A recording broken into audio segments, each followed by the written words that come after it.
Just remind them it sounds better, and then go find the artists out there. All right. All right. This is Derek and Micah here on Freethinker Radio on 90.1 KPFT Houston. We are live on kpft.org, of course, and on 90.1 HD2 dial. This is where we're at every Monday, but we're also live at youtube.com/conscious resistance. That's youtube.com/conscious resistance. And we've done this before, but it's going to be a little different. We're trying to still get the kinks worked out as far as live goes, so we hopefully that won't interfere with our usual radio show. But for those who don't know, it will. It might. For those who are unaware, Micah and I have been broadcasting this show since 2011, online radio, starting at locallivehouston.com. Then we've been involved with KPFT for the past few years in different ways, and doing HD2 on Mondays for 2 hours from 4 to 6, and then on Fridays we're on the FM dial 90.1, where you can find us driving around your car every Friday from 3 to 4 p.m. And we always post the archives on youtube.com/conscious resistance, but you know what? We figured we might as well just do this live and let anybody who's watching live comment and let us know what they think. And you can comment also calling in at 713-526-8737. Again, that number any Monday 4 to 6 is 713-526-8737. If you pay attention to us on the FM side on Friday afternoons, it's an entirely different number. But also, you mentioned the archives being available here on Conscious Resistance as well as SoundCloud at Freethinker Radio. Yep. And again, let's just say that number because we definitely want we always have more callers on the FM side. Obviously, I think it's because people are driving around in their cars. But we got more time here to the FM radio. But yeah, we're very crunched for time, and on the FM side, we have an hour, but it's really like 35 minutes when you add in music that we play. There's no commercials. This is corporate-free, commercial-free radio supported by you, everyone listening. But we like to fit in lots of stories. We get a couple phone calls, and before you know it, it's over. But on Monday, today, we can go for 2 hours, and definitely there are lots of stories to cover that we're going to get into. And again, if you want to call in, whether you're listening from Houston or wherever, call in at 713-526-8737. 713-526-8737. The title of this show that we put on YouTube, at least, is The War Drags On. And Micah, I'm just going to jump right into that because I think it should be the lead story pretty much everywhere. And it was a new report coming out from the Washington Post.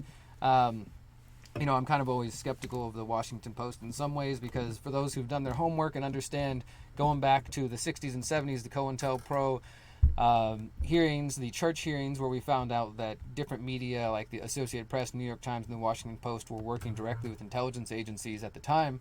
So, always good to take things with a grain of salt coming from there. And a lot of times, what we've talked before, Mike, about the idea of kind of official leaks that are welcomed or even encouraged or wanted by the government in some ways. The Washington Post, what is now already being called the Afghan Papers, confidential documents which they obtained, thousands of documents which they say reveal that U.S. officials failed to tell the truth about the war in Afghanistan for years. That, like many of us have seen and others have said from both the military and civilian life, that the war in Afghanistan has been a failure and continues to be a failure and based on lies. And now we have But it's a very long failure. The longest failure ever, right? For America, is the longest ongoing war. As far as undeclared crazy wars that we don't even know why we're there anymore.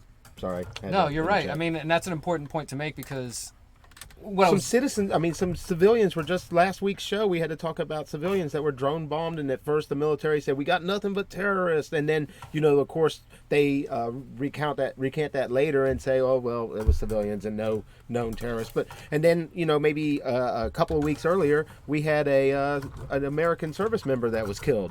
So Americans are dying in this war. Afghan civilians are dying in this war, and I'm not exactly sure. I know we're talking about lithium and opium and what else? Natural gas and all sorts of resources, and that's what I posted on my Facebook page this morning. Is that this is not about keeping anybody safe. Hopefully, nobody still buys that or believes that. This is about, this is about resources. This is about money. This is about control of that region, and it has been for a long time. For centuries, people have been trying to control that part of the world, and definitely it has a lot to do with oil. There's diamonds come into play, gold, like say in Libya.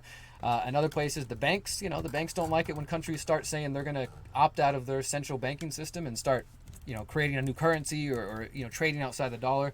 So there's a lot of things going on here. But what I think is important, as Micah just noted, is that this is America's longest war. It's not an official declared war or anything of that capacity. It's just going in. 9/11, we're gonna go into Afghanistan for one reason or another. They have too much on the line to declare war, right? You know. And so there's 2,500 dead Americans. That's the number that we've been putting out.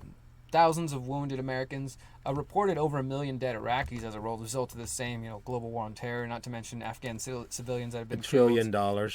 Millions and trillions of dollars going towards this.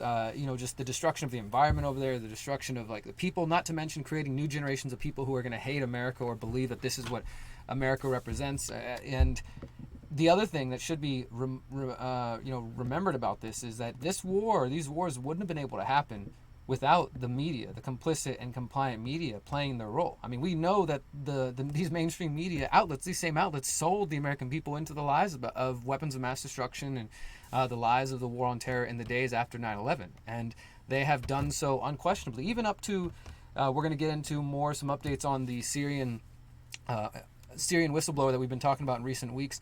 That's another case where more contractors have died in Afghanistan than troops. More contractors than troops. Well, I mean, that's kind of, I think, also the nature of war shifting Nowadays, over to private contractors and, private military contractors. But the point is, this whole thing is just a disastrous story. And go over to CNN.com, or don't, I'll do it for you. And you'd have to scroll down at least, midway down to the page, right around the celebrity news, to find a little story about what the Washington Post revealed this morning. And again, this should be, I think, the biggest story of the day. Instead, we're getting round-the-clock coverage of continuous impeachment. Donald Trump is a horrible person, that yada, yada, yada. Now, again, I don't want to justify or excuse Trump in any way. Like I said earlier, we found out a president's corrupt. What else is new? I mean, it's not a personal preference for Trump in any way. At this point, right? No. And the other thing that's sad is that people, the fact that I think this isn't not only mainstream news, but that people aren't, it's the first day, right? So let's see how things go. But there aren't people marching in the streets, like, say, in the 60s, 70s, or even 10 years ago, 15 years ago, saying, oh my God, here we have the documented proof that military officials, generals and people in charge were lying and knew that the war was a failure and continued lying, putting out fake forecasts that basically made it sound like we're doing better than we are, when they really have no idea what the hell they're doing. And that people should be raising awareness, civil disobedience, mass protest. Not that that's the final answer, but just something. Look how long it's been. 19 years into it, and just recently, a media outlet was able to demonstrate some of this through, and they had a 3-year court battle, the Washington Post and others, to get some information out about this, about senior U.S. officials that were failing to tell us the truth about the war in Afghanistan, like you're speaking about, and making rosy pronouncements, and they knew these pronouncements would be false, and hiding unmistakable evidence that the war had become unwinnable. One thing I'd like to say about that is, that sounds really serious, right, and everything, but wait, why do we care about a war only if it's unwinnable? And you get what I'm saying here? No, seriously. Like, all of a sudden, we're going to have a different outlook just because it's not rosy? Maybe we should have had questions from the beginning. I think some of us did, right? But it turns out this is based on 2,000 pages and 428 interviews with American officials, and these documents expose 2 disturbing key themes. One, the U.S. had no clue what it was doing in Afghanistan, and even worse, government officials lied. Imagine that, like we were just saying, to voters every step of the way. I'm just blown away. I'm so surprised. But, I think it is overall good news that this is coming out. Like I said, we can kind of get into the weeds of is this a purposeful leak? Is there some other ulterior motive or purpose? They could just be testing waters. Look, we just got a huge document leak proving that you're being lied to again about the war, and Americans are like, hey, what time's American Idol? Or what time's the impeachment start? Or whatever else. I don't know what's popular right now. Maybe American Idol was last decade. I think it's the Voice now. Micah, do you guys hear that sound? Micah is drinking a soda live on the radio. They had these. They sent them to the station. We're really kind of interested because, somebody sent these here. But I've been avoiding soda. But this thing here, it says it's made with non-GMO, Derek. Micah thinks he's drinking a healthy soda. It says 0 sugar, non-GMO, and billions of probiotics. Well, at least tell the people what flavor it is. Root beer. Micah's drinking a root beer probiotic. It's just dawned on me after I made the commitment that there's lots of things that are non-GMO and don't have sugar that might be covered in probiotic that I wouldn't want to ingest. This might be one of them. I'm gonna Mike, find out. while we digress from the soda, sorry, I want to. I know this is a serious show. No, I want to comment on one of the things that the YouTubers threw out, which is a comment that I totally agree with. Because for those, again, tuning in now, you're listening live on 90.1kpft.org, or maybe you're watching/listening on youtube.com/conscious resistance. And we have NL expat saying, don't pay your taxes, civil disobedience. And, to me, that, again, gets to the root of the cause, that as long as they are able to, and I know there's a response to this, well, the Fed can just print out whatever money, but I mean, the truth of the matter, I think, is as long as people continue to be fleeced, because it's not like, hey, why are you just supporting that war? People don't really feel like they have a lot of options at the end of the day. It's either like, how many, if you know the name Irwin Schiff, or say Larkin Rose, or different people who have been put in prison for simply talking about, hey, maybe that we don't have to pay taxes, maybe it's a voluntary thing, or just exploring that conversation, right? End up in prison and sometimes dying or spending, losing their life to that whole system. So I know it's a kind of scary topic, but I do think that we know now statistically that more of your income tax goes towards funding the war than it does to go pay the roads, or that's local taxes typically. So, but I understand that it's not easy for the average person to just get out of a job that is getting the income tax taken out of it. But I do think that comment gets to the root of the problem that we're dealing with here, is that taxes can be extorted from the people no matter what, and the wars can continue on and on. And yeah, at the end of the day, now money's just digital bits on, the Federal Reserve's computer or whatever. But if enough people were not paying their taxes, and there has been a movement, the war tax resistance has been around since the 60s, I think, since the beginning of the Vietnam War. It's been around since Thoreau. Well, I mean, there's a group called the War Tax Resistance Committee or something like that. And that was when I first started exploring this idea back in 2010, 2011, the beginning of the Freethinkers. That was one of the first things I thought. I was like, okay, how can I avoid paying for things I don't like? And just maybe one day we'll have somebody from that organization on here, because from what I remember, it's an interesting tactic, and they've done it for over 50 years now without any other members going to prison. Basically, the idea is, say you did your taxes and you found out how much, that Uncle Sam was going to take. Instead, you donate to a charity or some group of your belief, and you report your taxes and you say, hey, this is the amount I allocated and it went to this organization, here's my receipt. It's a practical response that everybody could do, and they write, moving forward. The money goes against my values because I don't blah blah, it's going to fund the war and whatever. And so they've never, when people have gone through the war tax resistance, never had anybody come get black bagged by the IRS or something like that. So I don't know, I just think that there might be realistic solutions that we just need to look into and maybe take action on, if that's your particular method. Otherwise, spread this story, spread this archive, spread this live video, or this listen link if you're listening online, because people need to be having this conversation. And the beautiful thing about being on 90.1 KPFT, having a home here in Houston, is we can talk about this, we can have this conversation. I know that some of the other stations that claim to be independent in Houston, when I was listening to the dial earlier today, all they're stuck on is the impeachment. Just, hey, we're going to give you a 24-hour, impeachment. And to me, that's not very independent. Not to say that that doesn't have relevance for some people, but we want to go beyond what the mainstream is telling us to think about. Like, you can get that everywhere, right? I mean, exactly. It's not like you have to hunt for impeachment news. Yeah, exactly. Same thing. If you want to hear about how bad Trump is, well, you got your pick. And I know that we should go beyond just the lamestream media, obviously, and that's what we're talking about. But think about it in terms of the impeachment. That those cameras, the C-SPAN cameras, that's not even lamestream media in a way. Those are there, so you can access them. You can get the most direct information, almost, without any sort of filter. And then just maybe you like the analysis of the impeachment. That's cool and everything, but there's just so much going on about that it doesn't. I don't know that it would serve the little bit of time that we're allotted from KPFT to spend much energy on it. And if you haven't noticed, I think, initially we used to speak a lot more about politicians, but nowadays, I think for the last few years, we haven't been speaking about politicians. And it's not that we have too much more, regard for any other of them. It's just after a while the names become irrelevant, and all that matters really is the principle and the policies and what's happening, and so we will mention people's names, we will mention people, but it's kind of almost like secondary or tertiary. We feel like if we could pay attention to the way legislation is crafted and the way media presents things, that we're doing more service to both our audience and freedom. I think it's really exciting to be back in a situation where we have an ongoing chat. There's all kinds of stuff going on here. It reminds me of the early days, almost a decade back, of Freethinker Radio, where that was one of the most exciting aspects of the show,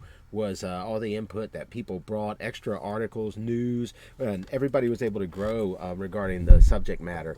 And so that was really dope, and I do appreciate it that that's going on today. So I think that's an improvement over just the archives there.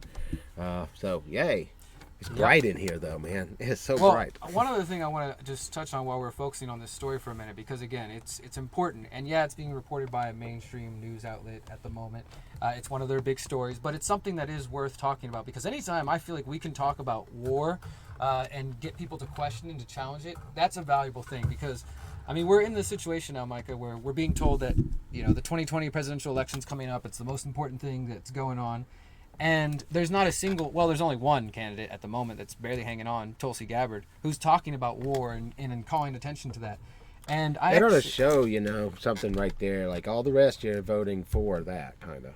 Well, I mean, it doesn't change, and this is another thing that people need to take away, is we can have Democrats, Republicans, whatever, and at the end of the day, the war keeps going on. This is one area, another area being surveillance, where they typically come together and they all fall in line. I mean, remember there was the Brian Williams from ABC saying, oh, the beautiful bombs, whenever Trump finally started bombing, there was people in the media reporting Trump finally became presidential the moment he, you know, was willing to become a man and drop bombs. I mean, like, they can all line up behind that, and again, we're being shown candidates and told, oh, the answer to Trump is more of these Democrats who don't really have much to say and all kind of sound the same and look the same. And the one person, not an endorsement of Tulsi Gabbard, but just the one person that's talking about regime change wars and calling out Hillary Clinton and calling out that sort of establishment system is being pushed to the side, as well as talking about ending the drug war. And so that's why when you look, I mean, it's just like with Ron Paul, with anybody else who really challenges the system, when you see them report on this particular person, they either leave their name out or they just won't even acknowledge that they're running, unless they have to, you know, unless they're really forced to. So it's a sad state of affairs in the United States of America. And, you know, I've been spending time recently with some of the friends that I met through the campaign and talking about... Well, as someone who was a fringe candidate yourself, there seems to be some, you know, and I use that word because that's how they're treated, and that's, hey, we got calls coming in. I guess we should take this. Well, I'll finish that. Yeah, please. You see where I was going. Well, so what I was just saying for a moment, and I know Mike wants to add to this, is there are a lot of people that are looking at the United States and seeing problems and seeing not so many solutions on how they can find a better way forward, you know, in this increasingly divided country and this increasingly chaotic world that we're in. There's, I don't know, it's difficult to find solutions is kind of what I'm getting at. I'm sorry to ramble on too much, but it's difficult to find solutions. So I've been working with local friends, you know, doing what we call freedom cells, or just a circle of friends, whatever you want to call it, getting people together who are like-minded, who care about what's going on in the world, and who want to find solutions to these problems.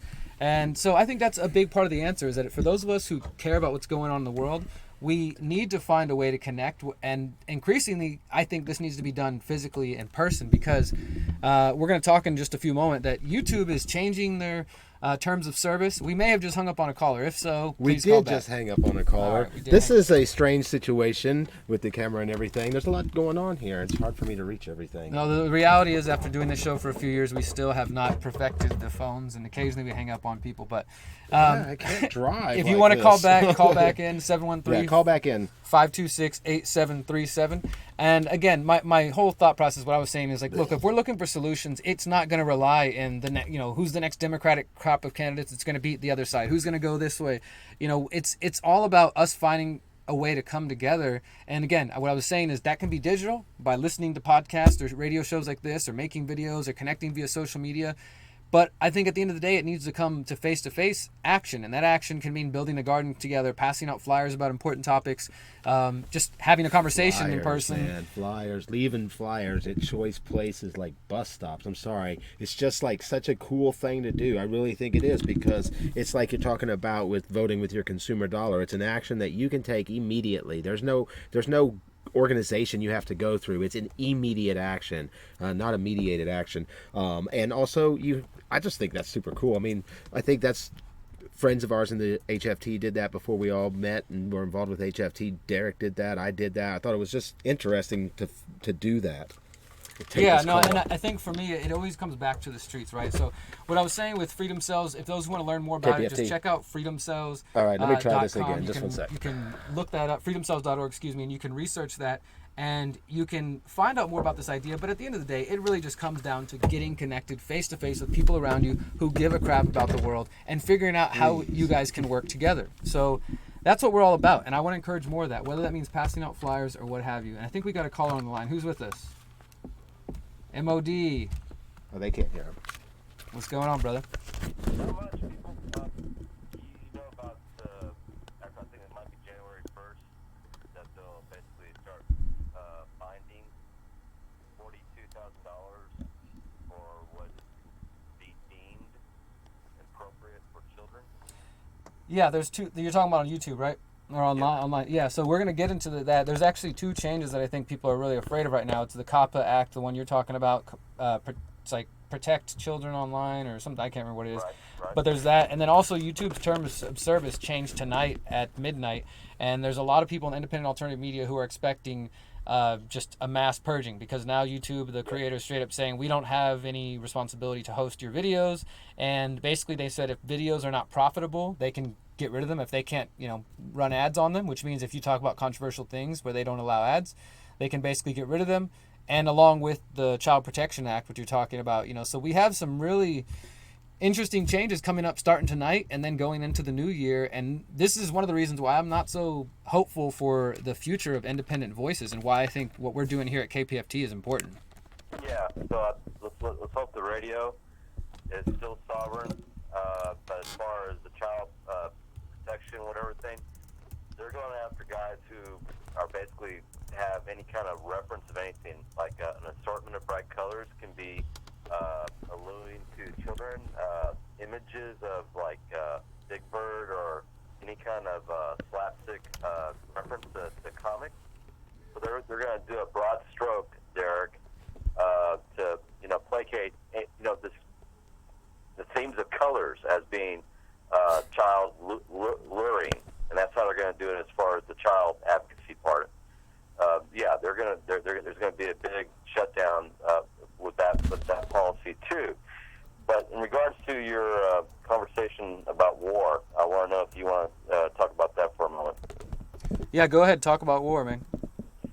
Okay, so what are the big differences you can think of when we see these coups of late, like in Chile or Bolivia or Brazil or Iran? I don't know if you've been keeping up with Iran. And then compare that to what's the difference of riots from austerity, like let's say Spain and these other countries that are witnessing austerity and they're rioting, like in France, over the weekend, policemen have killed 2 firemen protesters in France because of the dislike for the austerity economics. So I'm saying the results are the same. You have, what's it called, resistance from a coup like in Bolivia or Venezuela, or there's quite a few coups going on. I don't know if you've been watching. And then there's quite a few riots in nation states around the world against austerity. There's still unrest, I guess I'm trying to allude to. Yeah, no, so what you're getting at, man, we definitely have been paying attention. Bolivia, Venezuela, like you said, there's a lot of propaganda for Iran right now. It seems to just be a continuation. This is the next generation. We can go back to the 70s and the 80s and see the Brits and the U.S. going down to South America and Guyana and overthrowing, leaders and putting in puppets. Yeah, and so, this isn't anything new, unfortunately, and that's kind of, we're looking around endless war, overthrowing of governments, and some of it I think is genuine, where there are literally people who are sick of, like you said, austerity measures in Greece and Spain and elsewhere. In Barcelona, has been erupting. And then we always have these sort of Western establishment hand trying to shape that narrative, and trying to push it in one direction or the other. I see a lot of unrest in other countries right now also in resisting austerity economic policies also occurring right now. Have you noticed that too in Spain? And yeah. let's see, I had a list here. France. jackets are up again, and it's very violent. Oh, absolutely. And the thing is, I'm not going to condemn activists from the other side of the world if they commit an act of violence. Honestly, it doesn't mean I'm going to endorse it, but a revolution or even an uprising, whatever you want to call it, is never going to be perfectly suited to the way we as individuals might want it to look. And it's easy, I think, from the outside to be like, oh, look, those must be provocateurs. When a lot of times what this is really doing, and it's still a part of the problem, reaction, solution plan that we know about very well, what they're doing is they're tapping into people's, righteous anger. They're frustrated. They're rightfully upset about all the corruption going on. And the people in power know that if they prod them just enough or they mess with them enough, they can sort of ignite that powder keg and then have a solution or a purpose or a reason to come in and try to slam down and take away power or take away rights and justify police aggression. And we're seeing that happen in indigenous people being killed in Bolivia, people being killed in the streets of Venezuela, reports of deaths in Iran. And I did a video last week, though, questioning that because it's interesting. The CIA is over in Iran as well. So it's some of these reports of... You're right. Seymour Hersh wrote about that in '05 about what's going on in Iran. Mercenaries are in Bolivia. The endowments are in Hong Kong. If you watch the police getting stabbed with long sticks with knives welded on the ends of it, so there is agitation, Derek. There are outside influences. You know that too. But I guess I just wanted to say that there seems to be quite a bit of resistance to the economic austerity policies, especially PIGS, Portugal, Italy, Greece, and Spain. There are countries resisting now to the austerity policies. Yeah. That's what I'm trying to say. There seems to be quite a bit of that also. So anyway, that's pretty important, I think. Do you see these countries, the resistance in these countries, putting it together with the fact of the global financial system that is pushing these down? I mean, yeah, it's their government that's choosing to cut services to them rather than perhaps welfare to the wealthy. But do you see them identifying the globalist nature of the problem? Yeah, I mean, it's exactly, Micah. These are our economic policies after coups. That there is austerity resistance, and that's actually where I think we're seeing the rebound of these austerity policies that we've been democratizing for some time, as Derek mentioned earlier, from the 70s, especially in Central America with Honduras and Nicaragua and all that stuff. I mean, they're going after the Noriega again. I mean, come on. So, but to your war, I mean, there are more installation of military camps in Afghanistan. There are CIA offices, and you're right. You said earlier, Mike, about resources, right? Oh yeah, it's definitely about resources. Hey, we're gonna have to start wrapping it up, brother. But leave us with your final thought. We always love to hear from you. Leave us with your final thought on war. I think we're at the point now where the economic policies are just as bad as coups. That was what my point was, Derek. And that we have other initiatives. There's the One Route, One Road that China has partnered with Russia across Eurasia. The One Belt Initiative. Yeah, man, it's huge. I mean, it's published. I mean, it shows the 17 largest European maritime ports are owned or in process of being managed by China. And this goes straight down to Israel. I mean, the Hafid port all the way wraps around the bottom there where Yemen's at, where those people are being genocide for some reason. I wonder why. And wraps over there to Sri Lanka, the largest port in the corner of that landmass. There's another initiative going on right now, and I'm hearing these academics explain, oh, well, we're missing an opportunity with TPP. I mean, really? Do y'all remember TPP a couple years ago? Absolutely. We remember that. We were one of the people raising awareness about it. Still leaking. We're going to leave it there for now, though. All right. Thank you guys for that. That's MOD. He's our regular caller for those who are tuned in. Whether you're listening live on kpft.org/listen or you're watching at youtube.com/theconsciousresistance, we appreciate you. Shout out to everybody watching. If you want to call in at 713-526-8737. You want to take a music break? Yeah, let's catch our Let's breath. get some music break. We'll get back. We got a lot more to cover. I'm going to talk about the Syria whistleblower, the OPCW, which are not being told. Some more Epstein updates. I know Micah's got financial stuff. I mean, whatever I you got got to call something. about. You know, one thing I got that's real quick before we go to the music break. Let's get back to Houston just for a moment. I was looking through here, and Houston police search. You know, I was going through it, and 5 pages or so of the recent shot unfortunate officer. Remember though, like how hard it was to find anything on the shot tunnels. Just saying. Oh, was it just?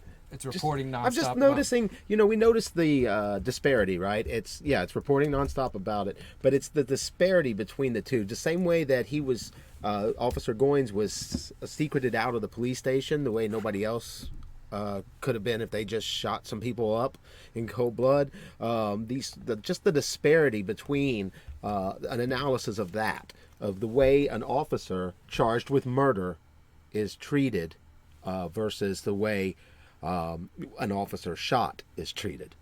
You know, here we got, like I said, 5 pages of, you know, a citizen shooting one police officer. We had very little coverage of police officers going in and shooting citizens. I think it's. Are you surprised? I mean, I'm not. But we're not surprised. Probably none of the listeners are surprised. No. But it's that age-old one rule for the rulers and one rule for you. I think that's something we'll get a little bit into when we get back. Also, I've seen Chief Acevedo out there politicizing again. He seems to not miss an opportunity on that. I don't know if you saw this one here. Houston Police Chief criticizes McDonald and senators over guns. Whose side are you on anyway? And uses that recent police shooting that dominates the media because somehow to justify his argument, his rhetorical argument. And think about it. I want to ask whose side he's on if he wants to take everyone's guns away, because it seems like he didn't want to take guns away from that guy who rolled up in a car with, what did he have? Ecstasy, cocaine, and stolen guns. Officer Goins. Yeah, but that's a cop, Micah. Things is different. You can get away with murder when you're a cop, but let's hope not. We're gonna find out. We're gonna stay on that find out. We and won't let you drop know. that story. We're gonna be right back though. What are we gonna hear right now?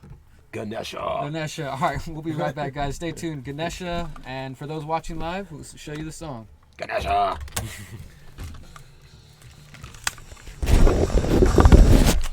I think this will work alone.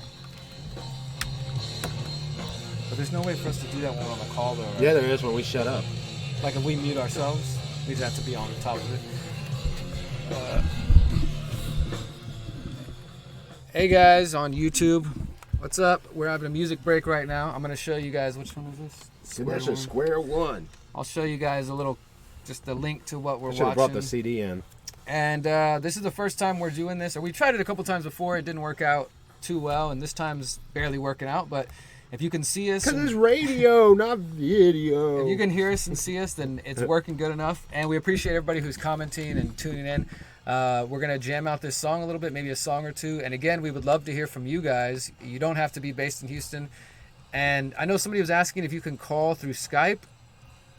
I'm not going to try to figure that out this time. That'll probably mess things up or slow my computer down. But in the future, we can definitely call on Skype and Definitely Discord in the future. And here, move your computer. For those who haven't met Micah, this is Micah. And yeah, we're here. We're going to go to some music. KPFT. We're on KPFT, if you can see that. And all right, we'll be right back, guys. Stay tuned. I'm going to turn the song up for you guys while we're chilling back here.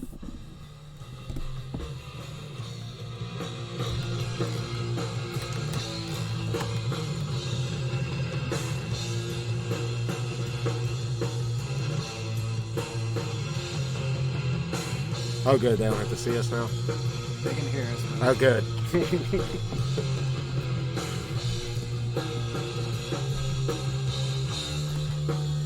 Hey, will you check it on your computer? So I can hear how the audio is. Oh, you got it over already. Yeah. Back here. Just mute this so it doesn't echo. Not too bad. You get the vibe of it. Yeah.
That's why everybody does it.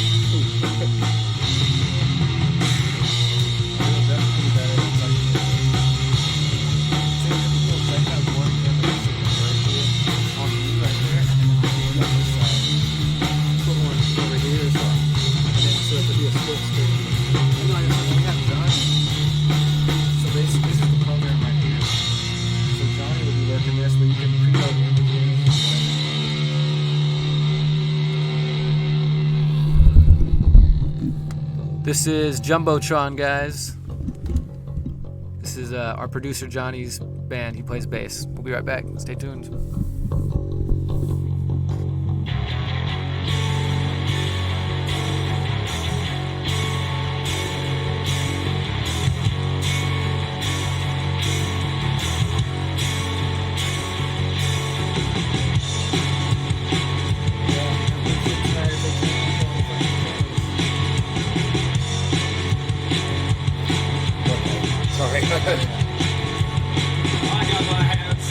See, no bomb and him going that bomb.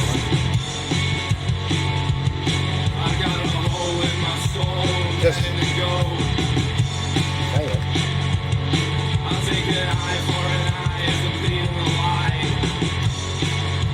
The shitty moving type of murder gets mad and toxic.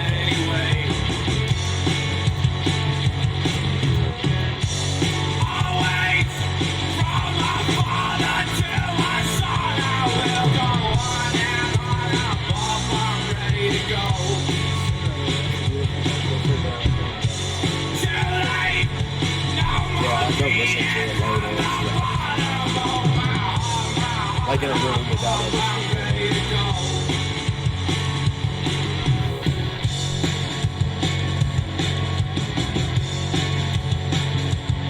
I got my hands in my pants, it's a modern romance. I got a hole in my soul and I'm letting you know. I take an eye for an eye 'cause I'm leading the blind. Don't run away from the pain 'cause it's always the same. I don't know. I have no plan for it. Always from my father to my son, I will go on and on. I'm off, I'm ready to go. Too late, no more feeding from the bottom of my heart. I'm off, I'm ready to go.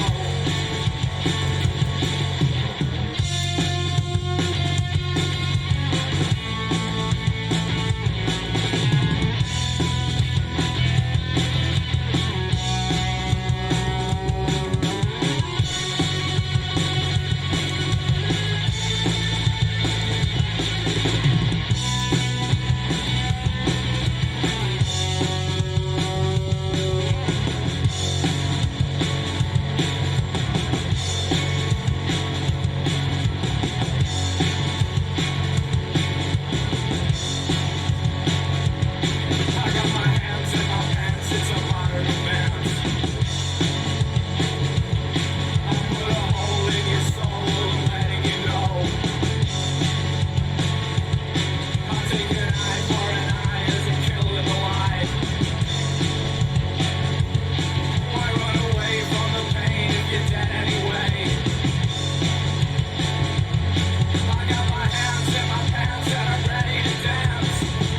A lot of chaos in the world, a lot of beauty, A lot of stuff to talk about. things to catch up on. If you want to hear us to hear your voices and hear what you have on your mind, the number is 713-526-8737. 526-8737. We heard from MOD, and we are live on YouTube right now at youtube.com/conscious resistance. If anybody wants to see part of my face or part of Micah's face, and Hey man, And- check this out. Texas cop arrested after he allegedly strip searched 6 women in 11 days. What? Huh? strip searched 11 women. Unlawful strip searches. Yep, that's right. So is this the kind that's pretty close to a rape, but they don't call it a rape? That's what it seems like. 18-year veteran of the Bexar County Sheriff's Department. hmm So That's yeah. in Texas, right? It's right Yeah, here. that's San Antonio area. But yeah, so I just thought I'd go ahead and let y'all know about that. Yeah. In case you didn't know that sometimes authorities do things that are bad. Did you see the one about the shooting yesterday with the cops firing? Somebody had hijacked a UPS truck and they had the UPS driver hostage, and Yeah. cops were chasing them down the highway, and they start shooting like they're in some like Michael Bay movie or something, and thinking that they're like playing Call of Duty or something, and they kill the UPS driver and they kill an innocent bystander in his own car on the freeway. Yeah. It's crazy out there. People got crazy notions about what's going on.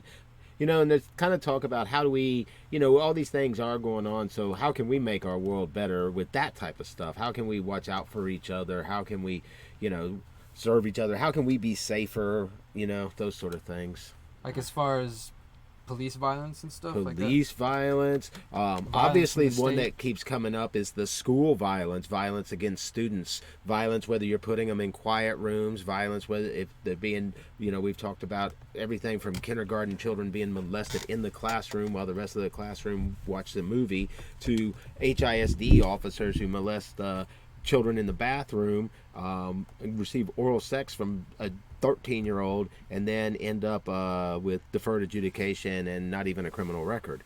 So I think that's pretty serious stuff, you know. And here we got another example. We got a Texas police officer accused of choking a child with a dog leash. I mean, goodness gracious. Yeah. Choking a child with a dog leash? Did I His hear that 8-year-old, correctly? yep, his 8-year-old stepson. So this is his own kid. Yeah, this isn't at a school, but we did talk about the one I remember recently. Besides that, I thought that one with deferred adjudication was abhorrent. You know, 13-year-old child. Think about that, in their memory forever, a school bathroom and the school police officer. Yeah, that's got to be horrible. Man, I mean, I understand why a lot of people, so I'm not a parent myself at this point in my life yet, but I understand why a lot of parents, and they feel inclined towards homeschooling, unschooling, you know, community schooling, just alternative non-state options. Let's just say that, right? Because I've seen criticisms of it too, where some people will think that people who want to homeschool are just people who are conservative Christians and want to fill their kids' heads with all kinds of religious whatever. I mean, I've just seen the criticisms, right, of like against charter schools or private schools or homeschools, and I think it's coming from people who trust the state way too much, and it's just, I mean, I don't know, I can empathize and understand why a parent wants to put their child outside of the state's hands when they're hearing news reports on a pretty daily basis. I mean, we read them every week here, just so you know I mean, what's going here's on. one, a fresh one. You want a real fresh one? A former Cy Fair, that's just here in the northwest side of the county. ISD officer raped a 12-year-old girl from Deer Park, and now he's getting, this one's actually, believe it or not, getting prison, but he did film it. He raped her and filmed it. Yep. So I mean, being a parent and that's in the Houston area, right? Yeah, Just and to that's be just clear. right now. That's a fresh case. That's like Boom. not years ago. So, I mean, being in the position where you got a kid and you're like, look, I got to work for this child. I'm not an extremely wealthy person. I'm not going to have people taking care of me for the rest of my life. So how can I I got to go work. Okay. So what do I got to do with my kid? I can't afford a babysitter. I don't have any family who can watch them. Okay. Well, I guess I'll put them in the state school system. And you do that with the understanding that there are police officers working for schools who are raping the kids and filming it. There are teachers. I mean, we've talked about priests. And then there's teachers, somehow some of these pastors, that get deferred adjudication principals. with no record. What? I mean, and it all goes back to something that we harp on here quite often is it's the authority, the positions of authority. These people are in positions that parents and other adults tend to trust them one way or the other. One of the stories I want to get into in a little bit, Micah, I just want to touch on it for a moment because it reminds me of this, where it has to do with the ongoing Epstein, the pedophilia, that now we got Prince Andrew being brought into it, and people are remembering, hey, remember that guy Jimmy Savile who was out there at the British TV shows and was best friends with Prince Charles, who also was revealed to be a pedophile, and people like Johnny Rotten from the Sex Pistols called him out in the 70s and nobody listened to him, and he told the BBC this and the BBC refused to play this interview. I was listening to a podcast about that, and the parents were saying, they were like, how could the parents not know? I mean, you go back and watch some of these clips of Jimmy Savile, and he's literally sticking his hand up some girl's skirt and like smiling and kind of jokey or whatever. But this person was saying the parents or individuals can kind of fall under the allure of a celebrity or somebody in a position of power or authority, and they're kind of like just trusting, like, well, no, I guess, that's what they do. Well, we don't want to be that weird parent that's like, hey, that's not appropriate. I don't know what it is, but there's something that takes place. If you think it's weird to say that's not appropriate, you need to do some searching. I mean, I just think it's something weird that comes into place when there's somebody Deference who's seen to as authority. somebody who's seen as an authority. That could be a celebrity, like this case of Jimmy Savile, where people are like, oh, he's the big famous celebrity. We don't want to be misplaced rude. Deference to authority is really what it is, because think about It's garbage. Well, here's real deference to authority, okay? Oh no, the microphone's not working. Well, let's get that expert electronics guy in here and he'll help us. He knows more than we do about it. Oh no, my car's not starting. Maybe I should listen to the mechanic since he knows about it. But just letting people run you over, that's some sort of groveling. That's some sort of slave mentality. Yeah. I mean, really, it's not deference to authority, like in the sense that you're going to learn, like a student learns from a master, or even someone who needs help from someone who knows more, listens. So it's some misplaced thing, and we got to stop it. So, yeah. I agree. Well, Micah, the stories I have are outside of Houston and Texas. So if you got anything else in Houston, I'll let you go to that. I did talk about, our friend Art Acevedo. It seems like he has a long history behind him. And it does seem like he doesn't miss very many opportunities to politics. Oh, he made it to the front page of CNN, huh? Yeah, again. And even people who don't live in Houston or even Texas know about Art Acevedo because he came from Austin. Where He'd been in California before that. He had a sordid history in Austin. He was in California. This guy has been a career cop politician, and I would say trouble has followed his whole career, depending on who you ask. But he's championed, and when I was running for mayor, I don't know if I ever told you this, Micah, but we were at this National Night Out event. I think it was October 1st, and they encourage all the communities to come out and be out, and the cops are there and everything, and firefighters, and it's kind of cheesy little thing, but I went there to go talk to people and just talk about why I'm running.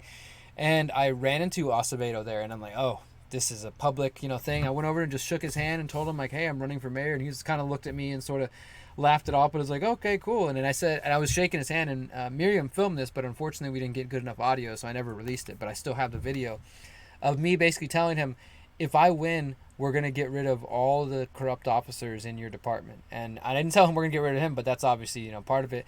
But I said, like, I hope you guys get to the bottom of the Tuttle investigation. He's like, oh, we will, don't worry, remember. And you guys remember, and he made sure to say this, you guys remember, we participated in this whole investigation. I said, yeah, after you guys I told him straight up, after you dragged your feet and the DA subpoenaed you. It seemed like the FBI's the one that actually bothered to do it. Yeah, he's like, just remember that we participated in the investigation, blah, blah. The nation might remember that they did if they had arrested.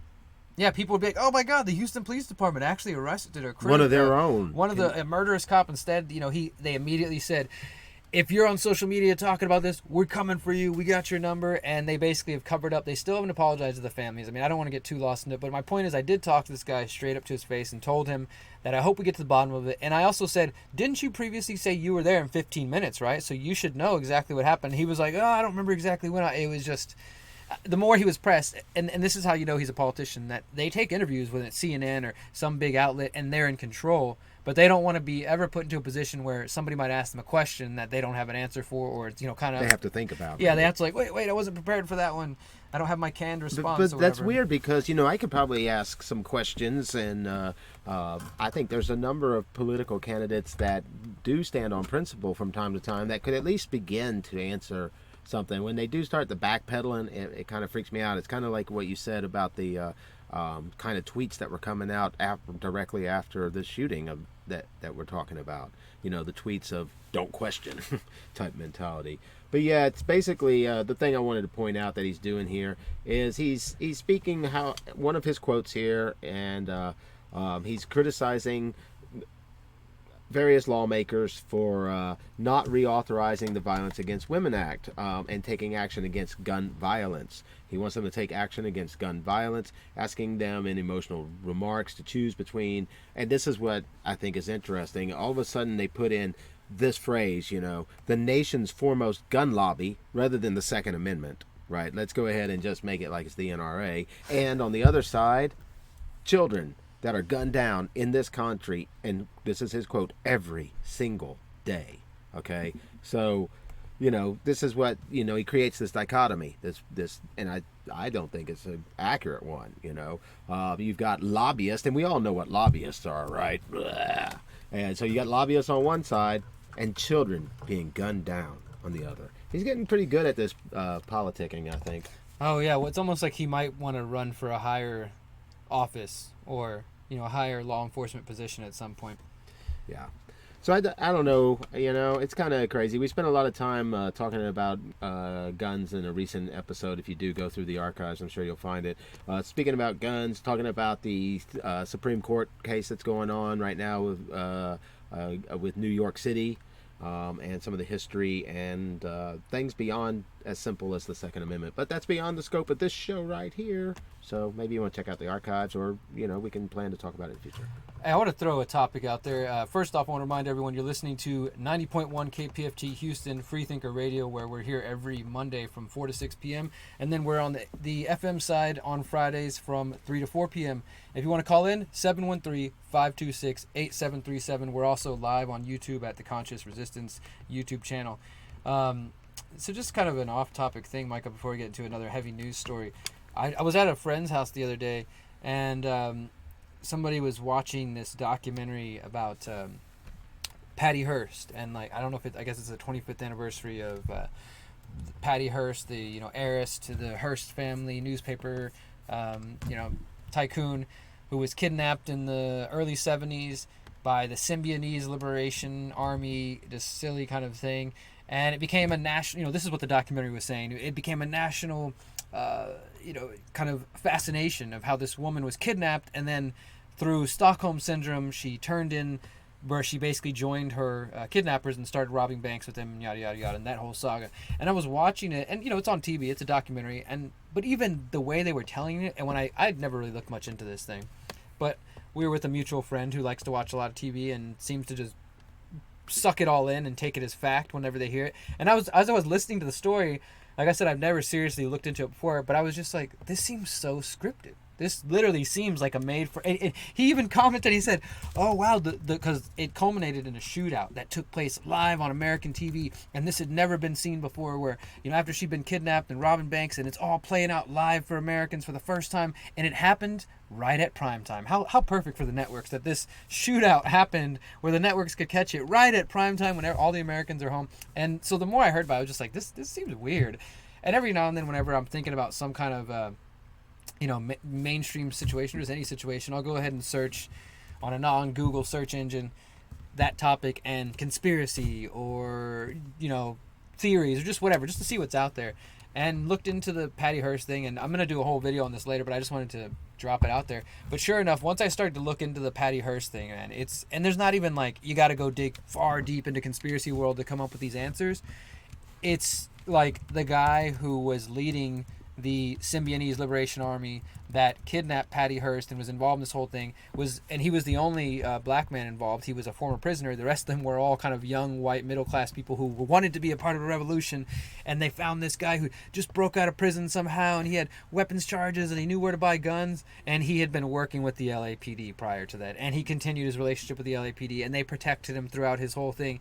And in fact, and I need to follow up more of this, but in fact, there's reports that Patty Hearst actually met him prior to the whole kidnapping. So just another, and like I said, I'm going to get deeper into that. Maybe we'll play that clip on Freethinker Radio once it's wrapped up. But just another reminder that there's so many scripted things put in front of us. What I mean by that is not to say every single person involved in this is some kind of fake actor. Like, I know that's the crisis actor kind of theory some people buy into.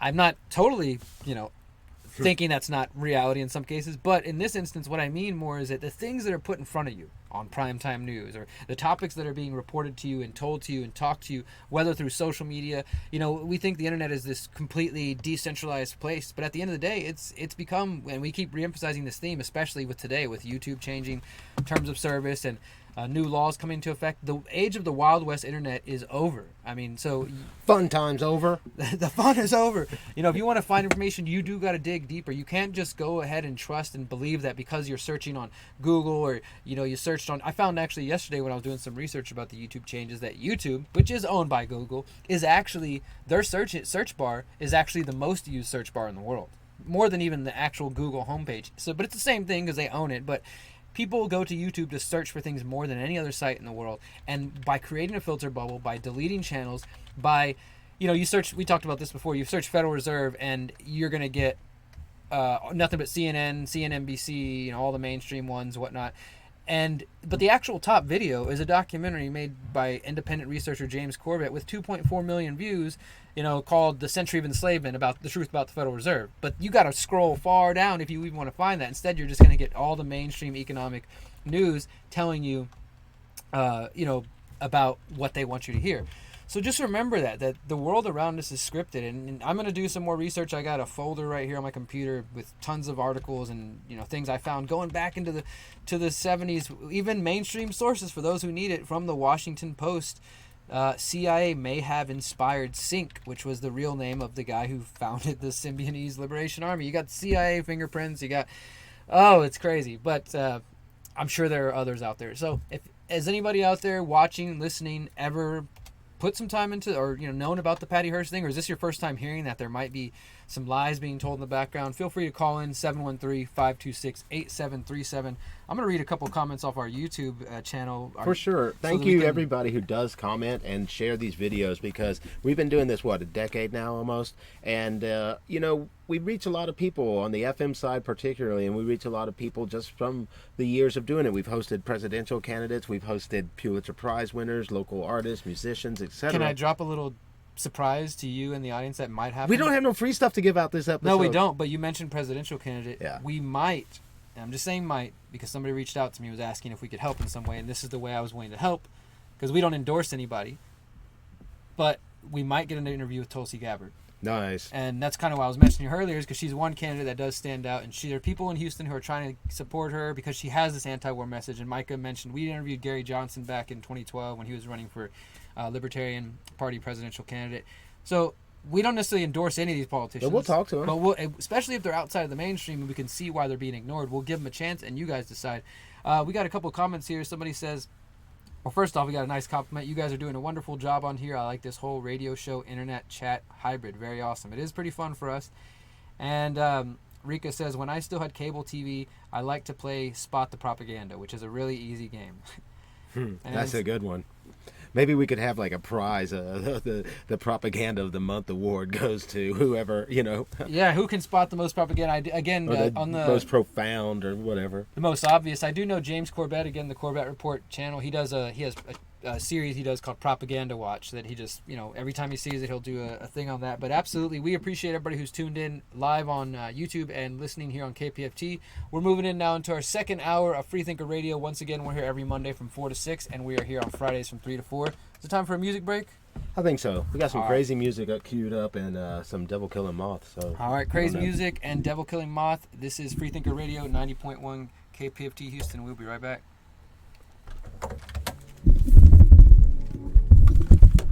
Come back after that. Hey guys, thanks for tuning in, listening. Thanks for listening. We're here, and things are going pretty well so far. We appreciate y'all tuning in. Appreciate all the comments and everything, and enjoy this music. We're gonna relax. Oh, we got a phone call. We'll get to you in just a second. Enjoy the tunes.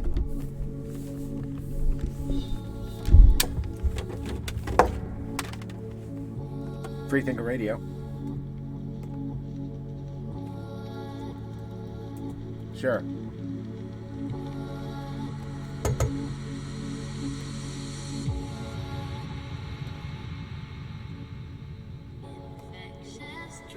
Okay. Yeah, we'll take that and run with it.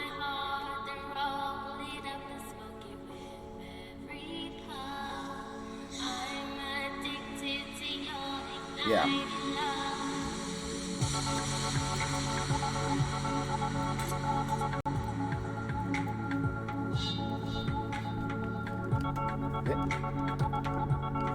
Hey, we're also running a live chat on the Conscious Resistance YouTube channel if you want to join in there by any chance. Okay, cool. We're going to start doing that. I think it's pretty interesting. It's like we get a whole audience in there interacting and side conversations and extra information. It's really pretty dynamic. So I appreciate that insight. I'll talk to you later, man. Have a good one. MOD. Patty Hearst was so that they could create SWAT. Now, it was a photo op when she walked out of the bank. We could just say we just had a call or suggestion. So, I don't know. You do your research. It is a trip, man. Like I said, I was sitting there with Greg, watching him watch it. And just out of the curiosity in my mind, I was like, I wonder how real this whole thing is. It seems so scripted for TV. And then he's like, oh wow, I didn't have time.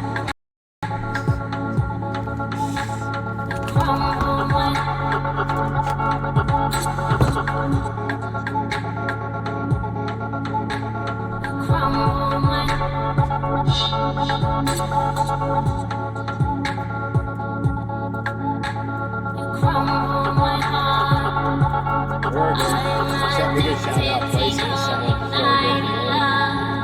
That's what we can do on the HD side or while we're live on camera. And if we can get this down on the other side, It's gonna be. hopefully it'll just be Johnny.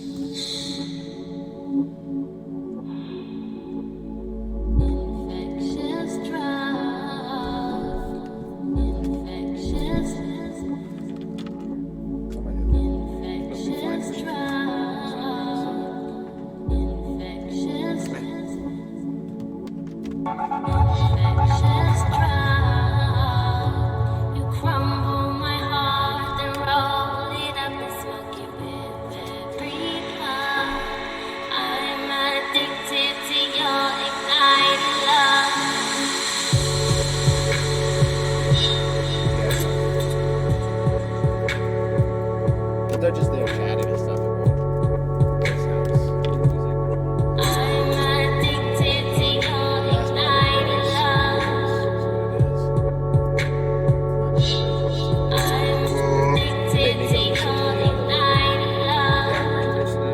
It's really chill.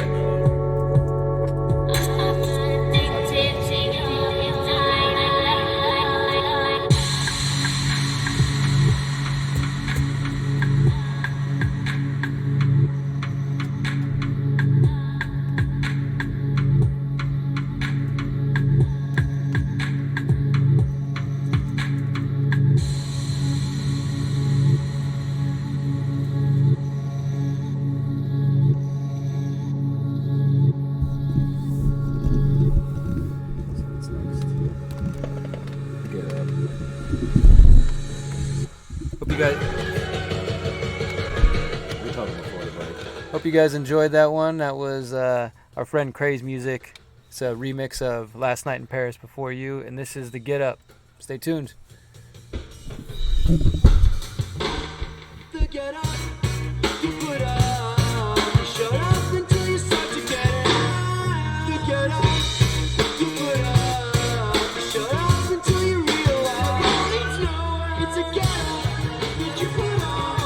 Is to tell yourself it doesn't feel wrong. Get up that you put on, and you shut up until you realize it all leads nowhere new. Don't you do, go back, do what you do.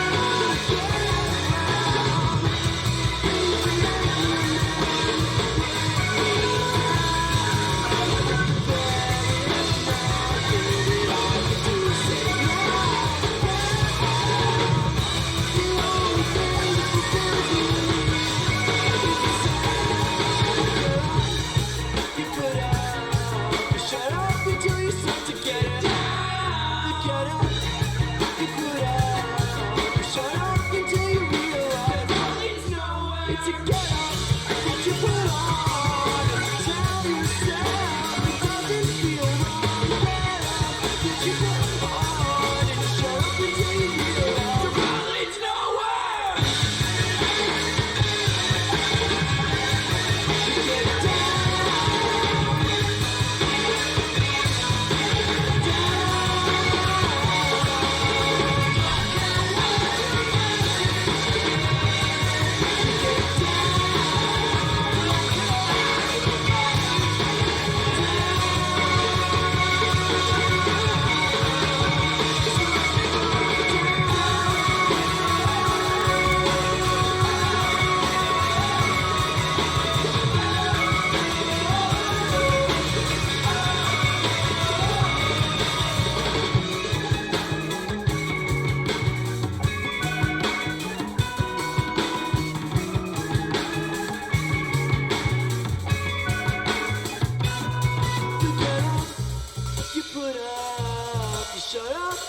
start to get it down. Get up, you put up.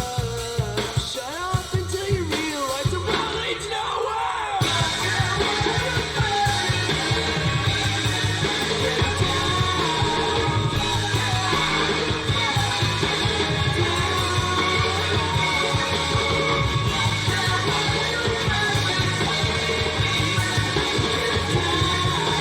Yeah.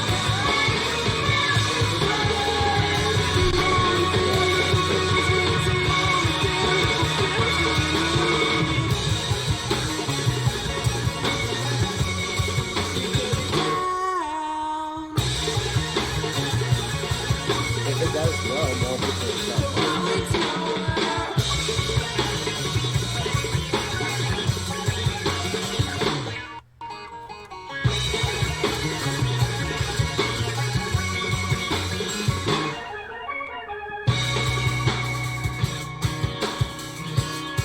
You get it down.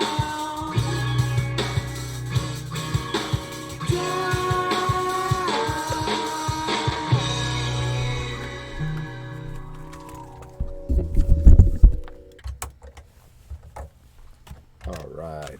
You just heard Devil Killing Moth, the Get Up. They got a lot of good music out there. Devil Killing Moth. If you like it, you can find them. I know you know how to go places on the web. You found us, so, you know.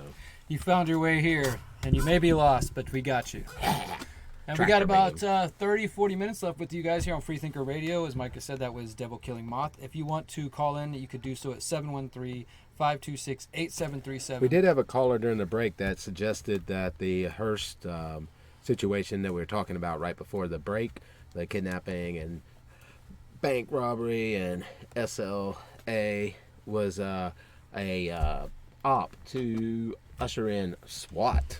So I don't know, but I might did see be some room for opinions research along there. that, but yeah, again, we're just talking about Patty Hearst and the whole that kidnapping from the 70s, and just sometimes the things that are being put from us might be a little bit scripted.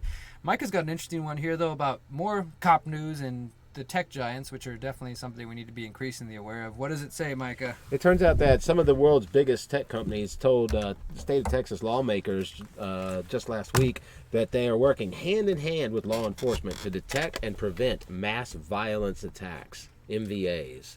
So I guess that's going to be a new thing we're hearing about, mass violence attacks.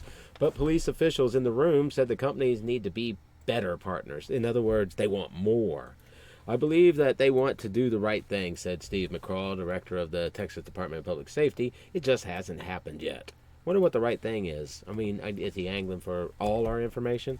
The comments from law enforcement came at a hearing of the Senate Select Committee on Mass Violence Prevention and Community Safety, which was formed after the shootings in El Paso and Odessa. Texas lawmakers have highlighted the lack of communication between law enforcement and technology companies in preventing online threats.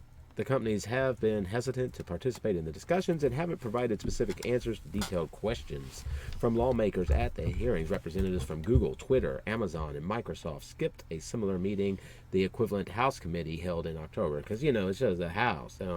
Whatever, we're gonna sell our information to your people, and we're not gonna respond to your representatives. And guess what? I guess just to prove that they could do something, Facebook showed up. On Wednesday, representatives from Google, Facebook, and Microsoft told lawmakers that preventing mass violence and the spread of hateful ideologies on their platforms is a top concern. That'll let you know something right there. And I think that's interesting. I think we need to start talking about that. Also, what qualifies as hateful ideology? I saw John Stossel just did a piece on that was kind of informative on the Southern Poverty Law Center and their work labeling people as hate groups. Yeah, the Southern Poverty Law Center and the ADL for years have accused people of being hate groups or anti-Semitic, and we've had friends over the years. John Bush, activist here in Texas, a few years back, this is mid 2000s, where they put out their Patriot hit list of various patriots and activists and libertarians who like gold and who don't trust the government and don't trust the Federal Reserve and just all this silly stuff, but putting them out there as like part of a hate group, and they're tied to the Patriot movement, and they've been debunked so many times, but people do believe it, and the government and the media use the Southern Poverty Law Center as their kind of mouthpiece. So it's kind of scary if you think about coupling that with Google, Facebook, and Microsoft when they tell lawmakers that preventing violence and the spread of hateful ideologies on their platforms, if you're against the war, that could be hateful because you're against something. You're against the country. You're against the war. Anyway, but Freedom's hateful. yeah, we disclose account records solely in accordance with our terms of service, which if you read the terms of service, says they can just basically do it anytime they want, and applicable law. That's the head of policy and community engagement, Facebook said. Still, they say their company is making progress, and you know what progress means here. Facebook has more than 35,000 people working on online safety. And the company is, think about that, 35,000 people they categorize as working on online safety, Derek. And the company is part of a consortium of tech companies, including Google and Twitter, focused on fighting global terrorism. From July to September of this year, the company took down 7 million pieces of content related to hate speech. Okay? Think about that. Related to hate speech. Is it hate speech itself? It's related to hate speech. Is it hate speech? 7 million pieces of content. So don't think you get it all on the internet. If anybody tells you you can find anything on the internet, whatever these 7 million pieces of content are, you can't find them. The tech giants also tried to put into perspective the size of the challenge. But Facebook and Google each have 2 billion users. Facebook gets 50,000 requests for information from law enforcement in the U.S. every year, while Microsoft gets 40,000 requests globally. But this is where the issue lies. Law enforcement officials argue tech companies are often slow to respond to because they're not law enforcement. They're just trying to serve up their tech stuff and advertise and, you know, do that thing, right? And whatever other functions they have with government. And so anyway, so they complain that they're slow to respond and it's difficult to get an update on their status. The frustration is exasperated by the police when they are dealing with a potentially imminent threat. Well, they should just become friends with those people. You can just send them a friend request. What do you need? What we do need in cooperation to get information back in a timely manner. And, you know, that's the other thing. You know, they're just assuming that everything there is everything that there is, enough to spend this much resources on, right? He said he had examples from his agency and the FBI of instances in which the tech companies did not respond to timely manners and could have resulted in harm if the threats had been credible. He also said social media companies don't proactively report enough information. See, they want that proactive reporting of information to investigate potential threats. Quote, rarely do we see information that comes in from providers directly. This is what Michael Davis of the Houston Police Department told them. Quote, I can say Snapchat has provided it. I can't recall anybody else. So, you know, he's saying not enough of these social media things are sending the cops information. They're trying to put pressure turning people in. On them to turn people in. And we already know. I mean, this is the crazy thing is when cops out there are like, well, we wish the companies would hand our stuff over. We already know that they have access. Houston police, as well as other major police departments, have access to software. There's one called Sonar. There's one called Beware that literally scans everybody's social media feeds and in some cases can create a threat score. You know, they use that in San Diego. They might have it in Houston. We don't know. They are not public about it. And so whenever the cops and the tech companies act like they're so just starving for information and data, it's like, what's the whole point of mass surveillance if you guys can't catch anybody, you know? And I just think they like to play dumb. I think it's kind of funny because it's almost like they're accusing Facebook of not being good police. The police are. They're not doing their job. Like, you know, we're not catching enough criminals, so therefore we have to, you know, get all in your business and your personal effects, letters, papers, etc. You know, because there might be some information there. And to me, it's like, how do you separate that the narrative that they can take and put on someone based on, you know, crazy posts that might just be fun or something, you know? How do you separate that once you tie in things like anonymous tips and such, you know? I mean, goodness gracious. But, yeah. Yeah, I think it's getting more and more dangerous. And, I mean, I'm glad you found that story, Micah, because the tech companies, like we were just talking at the beginning of the show, that today is a day where YouTube is switching terms of service. And for some people, it's like, okay, cool, YouTube or a social media site is changing their terms of service. But like Micah was just talking about, they've deleted how many pages or whatever pieces of content that are affiliated with hate groups. And we know for a fact that last October 2018 that a bunch of independent and alternative media pages were deleted from Facebook, Twitter, some on YouTube, all on the same day. And this is only months after Facebook announced a partnership with the Atlantic Council, which is funded by NATO and funded by a lot of Western military interests. So these relationships exist. We know that, I mean, you can read the book. I'm trying to get it for the show. The author of the book, Silicon Valley, or Surveillance Valley, he talks all about the origins of Google, of Microsoft, of a lot of these companies that we're so kind of used to and that we're using all their equipment and all their software, and the connections that do exist between the intelligence community and the U.S. government. And so when people are like, yeah, but they're a private company, yeah, maybe, but not really. And it's just becoming a more and more kind of nefarious relationship, I'd say. And unfortunately, doesn't seem to be going anywhere. I got one. I'm going to bring up vaccines. That's always an interesting topic for us here on the show. 713-526-8737. One more time, 713-526-8737. We'd love to have any callers. If you're listening on YouTube at The Conscious Resistance, please give us a thumbs up, a like, a subscribe. If you're listening online, thank you so much for supporting us. And, of course, thanks to everybody at kpft.org. Speaking of hate groups, there was a good comment that I saw here. Republicans and Democrats, or something like that, they said, hate each other by default. So, I mean, They're like the hate groups in charge, right? it seems like the people trying to take our rights away are a hate group. I And mean, because you they're- gotta hate someone to take their rights away, right? Isn't that what? I mean, come on. It seems like if you hated people, you wouldn't give them their ability to speak freely, I'd say. All right, let's get into vaccines. If you want to talk a little bit about vaccines, this is one that always sets people off on the FM side. I think on the HD2 side and on YouTube, we might have a little more of a friendly audience, but sometimes we bring up vaccines without even just going to any extreme position, just saying, hey, let's hear these people out. People tell us we shouldn't be allowed on FM radio and things of that sort, but we just take it in jest and keep moving. This one is coming from courthousenews.com. It says, Judge tosses suit by New York anti-vaxxers alleging religious bias. So this relates to an ongoing case that's been taking place in New York, and we know that in New York and California are two of the most prominent places where various exemptions have been removed over the years. In California, a couple years ago, they started with removing religious and personal exemptions, and that led to an increase in medical exemptions, and so now they just passed a recent law that took away the medical exemptions. And this one in California, it's crazy, Mike. It basically says that if a doctor gives out more than 5 exemptions per year, his license will be under review, and basically trying to put pressures on the doctors. Like they know a standard for how many people should even bother to be exempted. Yeah, they're like, okay, this doctor's exempting 5 people. That's too many. Okay, go threaten him. And it's going to make it difficult for people to find doctors. And in New York, on the other side of the country, you have similar things going on where they It did... boils down to they don't see it as a right that for you to resist putting things in your body. They think just they say own no you. to drugs, but you better do what they say and take this in your body. I mean, they think they own us. That's Keep what it your comes laws down to. off my body. And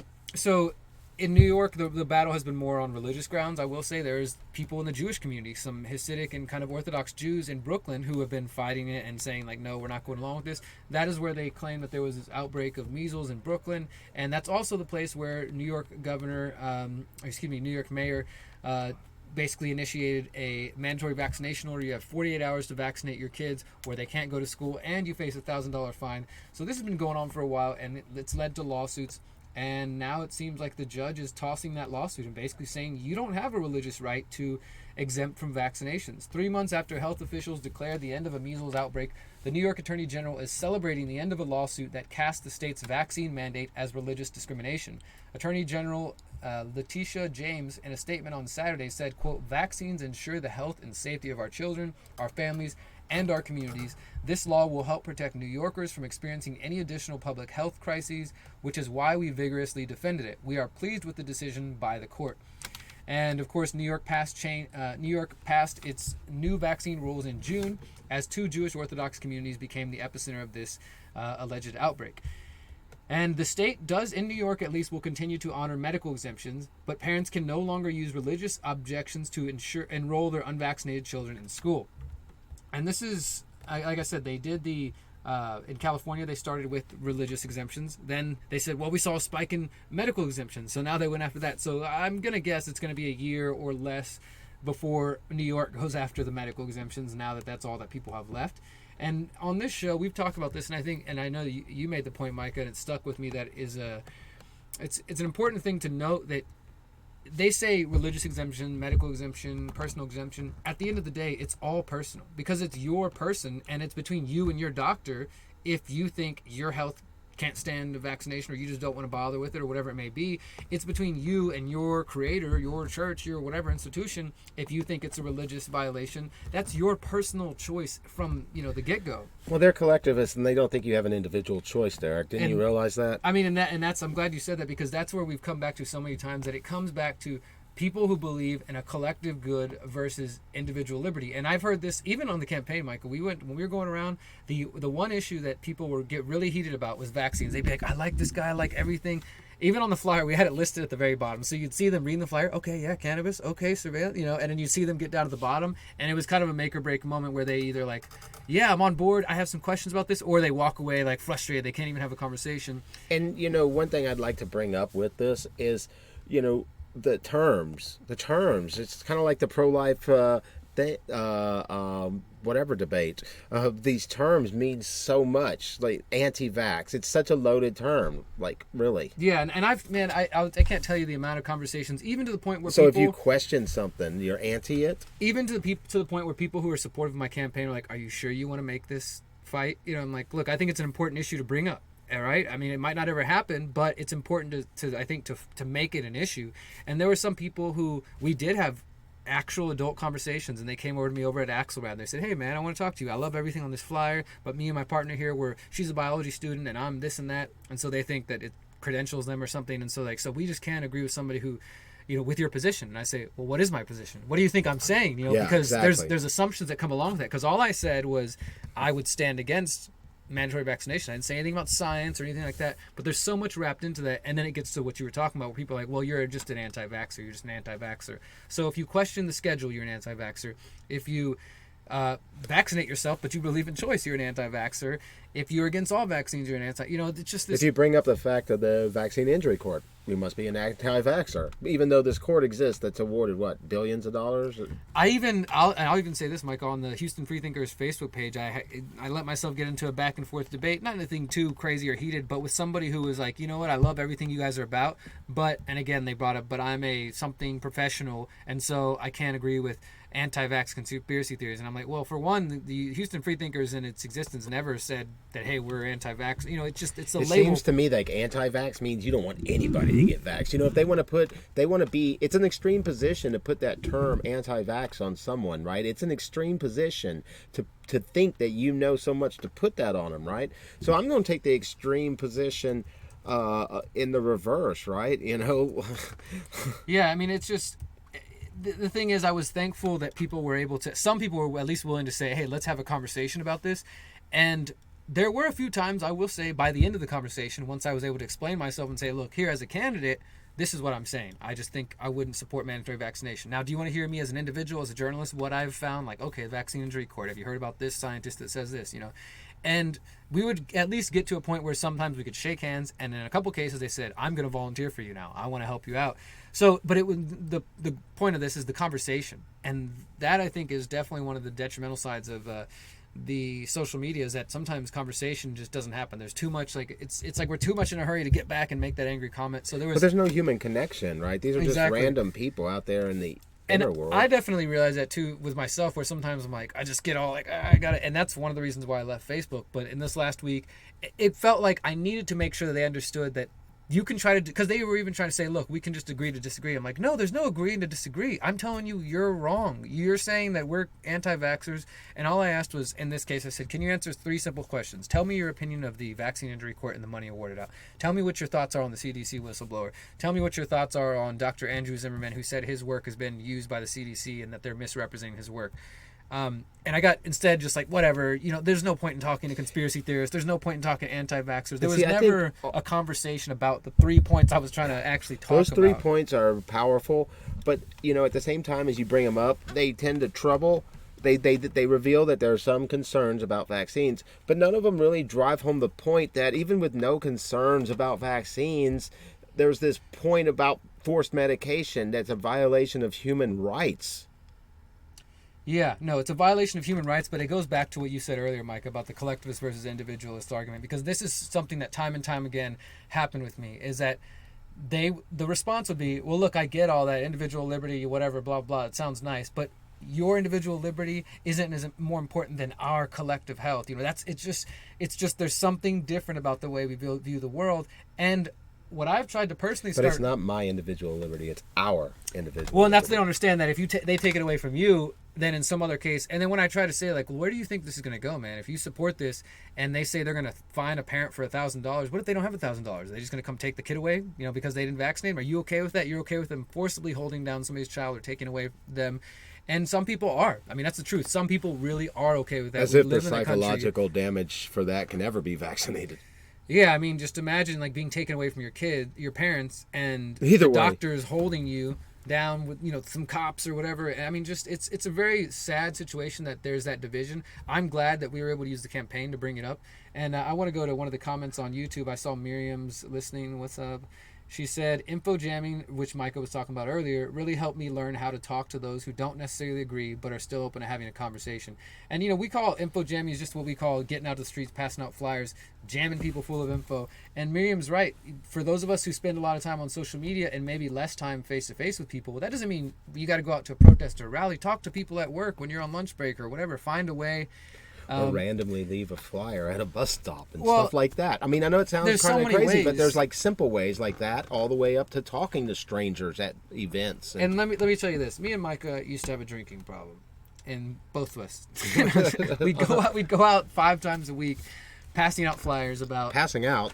passing out flyers about upcoming events we had, whether that was a music festival or a promotional thing or just flyers about whatever topic we were concerned about as activists and as people who care about. Thousands and thousands And of flyers. after a while, people came to know us and like, okay, what do you guys got for us today?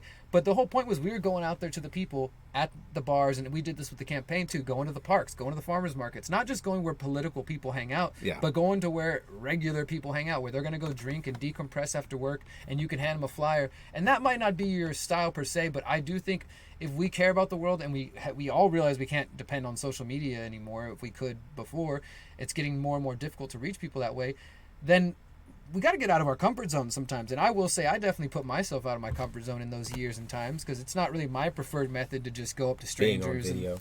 Yeah, I mean, well, and there are times like whenever I'm by myself where it's easy to be like, nah, never mind. I thought I was going to do this. But when you're with a group of people, it's a little bit easier. Kind of like, well, they're doing it, so I can't back out. Like, so, and you kind of take that group, strength together.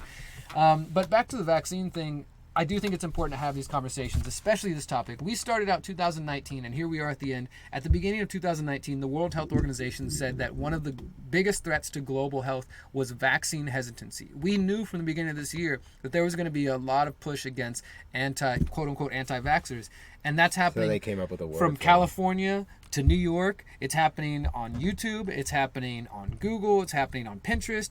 MailChimp has now deleted people who have email lists related to vaccine information that they say is fake news. I mean, even Pinterest. I didn't even know people were still on Pinterest. Probably Tumblr too. Pinterest is it. So there's so many ways that this conversation is being pushed to the fringes or just completely deleted, and to the point that documentaries like Vaxxed and Vaxxed 1 and now there's Vaxxed 2, and I haven't seen the second one, I'm not like endorsing those, but just the fact that here in the city of Houston, that film was supposed to play in the Houston International Film Festival, and it was censored by the current mayor, maybe the next mayor, and the local authorities after it was censored already in New York. And my point is that this conversation, it's getting more and more difficult to find places to have this topic.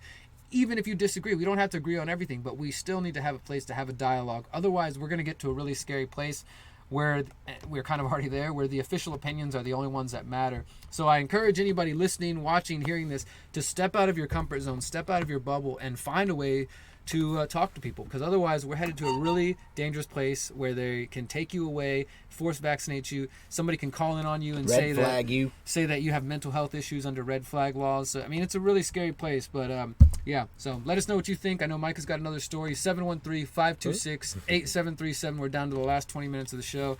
Let us know what you think. Well, it's travel time, Derek, and you know what that means. One of our favorite alphabet soup agencies, the TSA. I don't know, you want to talk about people, you want to talk about info jamming, this is a great thing. If you have to fly, prepare yourself. I don't know exactly all you can do, because there's just another individual that was assaulted, like it says this woman's vulva was probed by the TSA. There's another woman here just recently that's saying a similar thing. Thank goodness it isn't the bloody pictures we were seeing before, but yeah, there's this one out on Filter here that's just came out recently, that's speaking about being violated by the TSA. Read that title, though. What does the title even just say? The title of this one from Filter here is TSA officer sexually assaulted me. Know your rights, which is one of the reasons I pulled this one up, even though it's a little bit older. It's from last month. But I'm going to go ahead and go to just this part about it. This is what they say you can expect regarding a pat down screening. See, they want to condition you to just expect to give up your rights to travel. There is a thing called the Fourth Amendment to the Constitution, and basically, I know it sounds crazy to talk about such things, but these are people that think the law means everything, but the very law which they're trying to build upon sits there and says they can't go through your stuff without a warrant. But daily, everybody all across the U.S. that's traveling and on planes lets them do this. But anyway, it says here's what you can expect. A pat down. Oh boy, a pat down. This is where people are basically paid to touch you.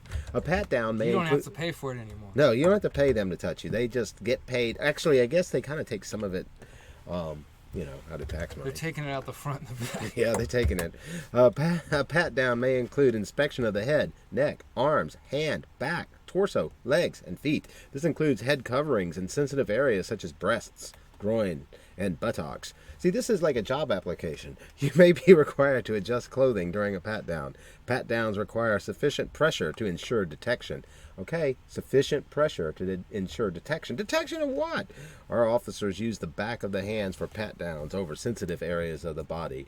In limited cases, additional screening involves a sensitive area pat down with the front of the hand may be needed to determine that a threat doesn't exist.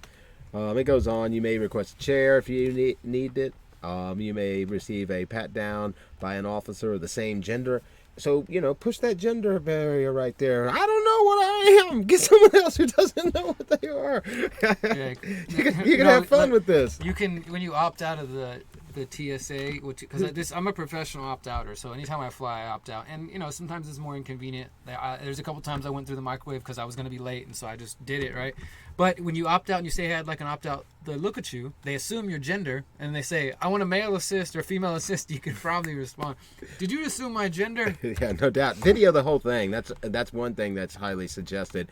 And also, something people don't often know, you can request private screening accompanied by a companion of your choice. So never let them get you alone. Don't ever be alone with the TSA. They definitely ask you that. Would you like a private screening? And I always say no. I want people to see what you're doing right here in public.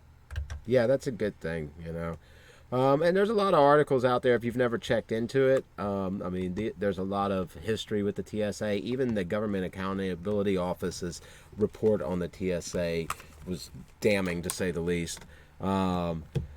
So, yeah, I just kind of wanted to point out that, it's travel season. During travel season, TSA comes to mind. And initially, it was merely kind of used kind of like almost like bailout for the airlines. They didn't have to pay for their own security anymore. They just had the TSA on right there, taking care of it.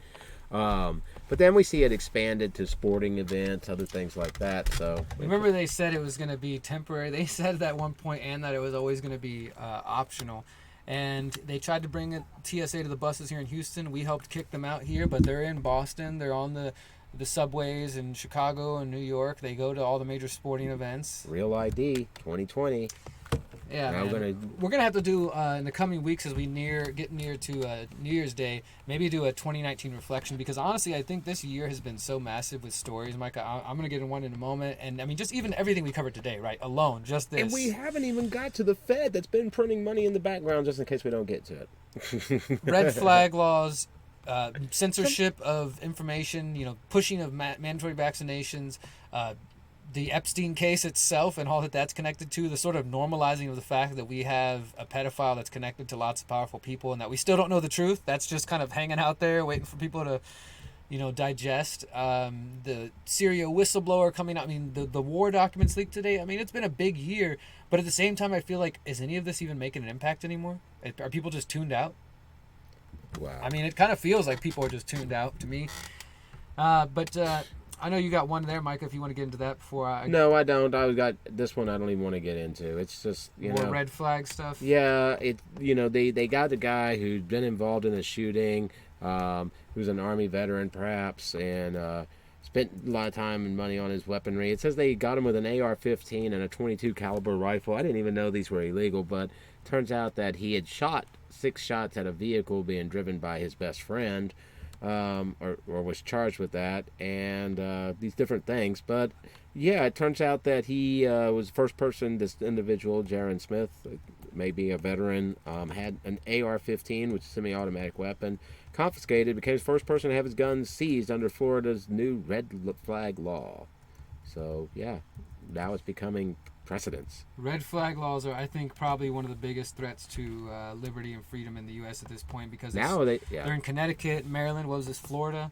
I mean, guns are just the beginning thing because it's like acceptable, right? Well, It's I mean, like, even children are being killed. we've talked about the Tuttle case, the killing here in Houston, and when the feds made their arrest in the last couple weeks, not only did they arrest the 2 cops involved, but they arrested one of the neighbors because, not to get back into the whole details, but just this is an example. It wasn't a specific red flag law. We don't have that in Texas, but it was an example of somebody calling the cops and claiming that See something, say that something. their daughter was over there at this house using drugs and they had weapons, they had this and that, and that was enough to start this Anonymous whole tip. It was anonymous tip to start this whole thing that ends up with 2 people dead and their dog dead and officers shot.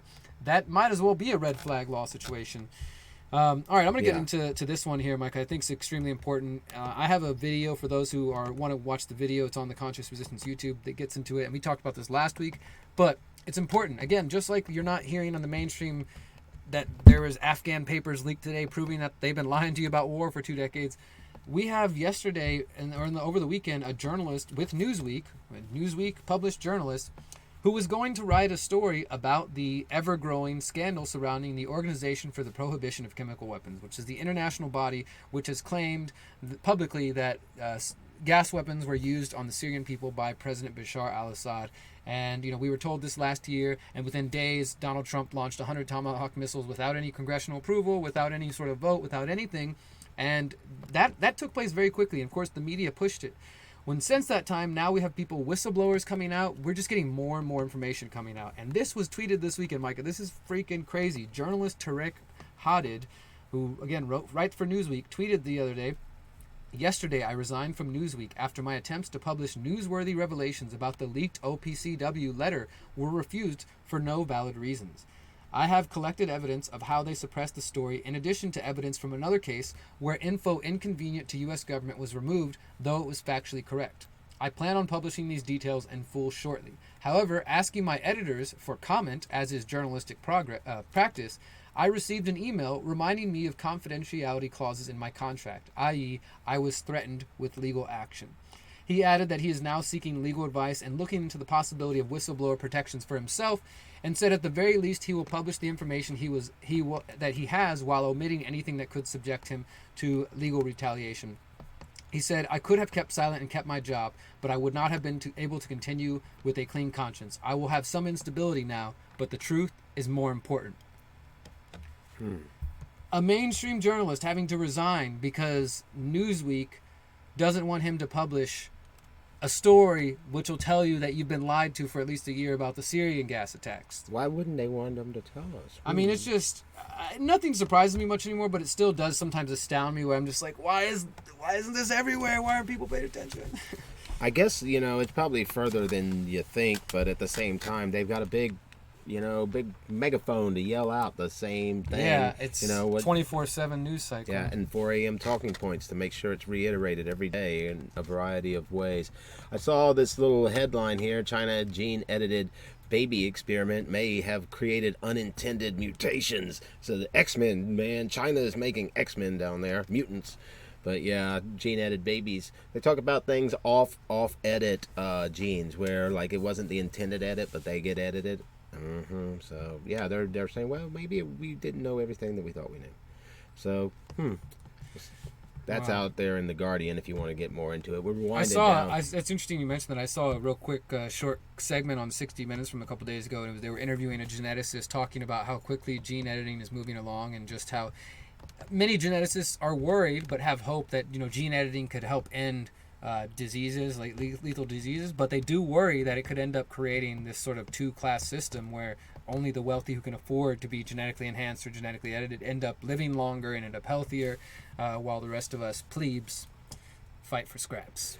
I'd feel bad not mentioning at least something about the Federal Reserve. Federal Reserve, that name that's on that paper money you use, that private bank, that is central financial control. The Federal Reserve maintains that its recent repurchase agreement activity, where it's buying up Treasury bills, is up to $60 billion a month. And you know how they buy things, right? They print the money to buy them. What a racket, right? So they're going to buy all these T-bills, and you know how this works, right? Then they get to sell those T-bills to who? Back to the government or other investors. And if the government buys them, the government promises them a certain amount of interest. And where does it get that from? Your blood and sweat. So the bankers, what? Print imaginary money out, get T-bills for it, that then the government gives them your blood and sweat for. That's right. That's quantitative easing. But it's the Fed's balance sheet is growing, and so are excess reserves in the banking system. And this is the very definition. It's supposed to carry on through the second quarter of 2020. They're not being as loud as they were during the bailout, but it's going on behind the scenes. So we got to make sure we keep y'all abreast of it because it's still happening. We don't know when in the second quarter such QE maneuvers might end. But whether it's April or June, we may see a record high Fed balance sheet during that quarter. The lowest report point on the Fed's balance sheet since the balance sheet normalization started was $3.7 billion on August of 2018. The latest reported level is $4.04 trillion. That's close to $300 billion in quantitative easing added in just 2.5 months. Basically, $300 billion of money just created out of thin air in 2.5 months since disruptions in overnight interest rates started revealing cracks in the system in September. Cracks.